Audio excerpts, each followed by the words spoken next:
She grabbed his hand and pulled him up. "Thanks," said Jack. Once he was standing. The Moon Man was a few feet away. His face was hidden by a metal vessel. He looked like a spaceman, a huge spaceman with a giant tank on his back. It was as big as a refrigerator.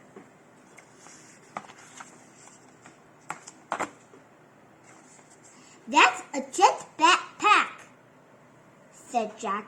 "Even see pictures of future astronauts flying with those things. It's like a mini spaceship, right?" The Moon Man didn't answer. "I don't think he can hear us," said Annie. "He's not hooked up to our radio."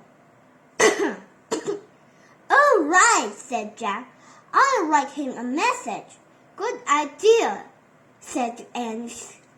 Jack pulled out his notebook and pencil. He wrote, "We're Jack and Annie, who will come in peace from America. Who are you?"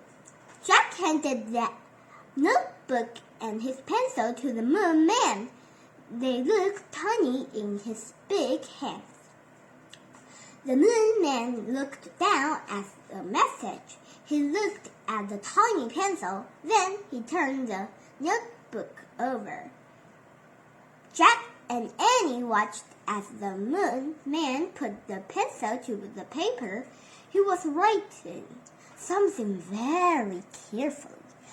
Finally, he gave the notebook back to Jack. Jack and Annie stared at the marks.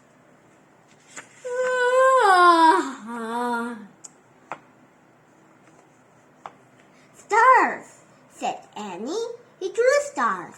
"Maybe it's a space map," said Jack. "Space map?"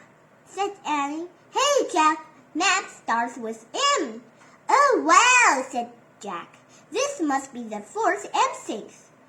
Let's ask him what his map means," said Annie. She turned around. "We'll never know now," she said. "Why?" Jack looked up from the map. "That's why!" Annie pointed. The Moon Man was flying over the mountain. "Thanks!" Annie cried. Add one star to another. "Who was that guy?" said Jack. "What does his map mean?" "I don't know," said Annie, "but let's see if it works." Jack took a deep breath. "Yet we'd better hurry back. I think I'm running out of air. I feel harder to breathe." "For me too," said Annie. "Go slow. Don't breathe too much," said Jack. He and Annie took long, floating steps toward the moon base. Jack held his breath as if he were underwater. By the time they got to the white dome, he was ready to burst.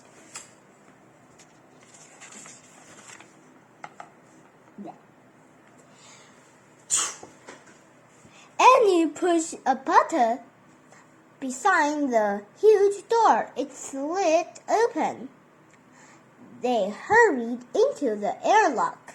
The door closed behind them, and the door to the hallway opened.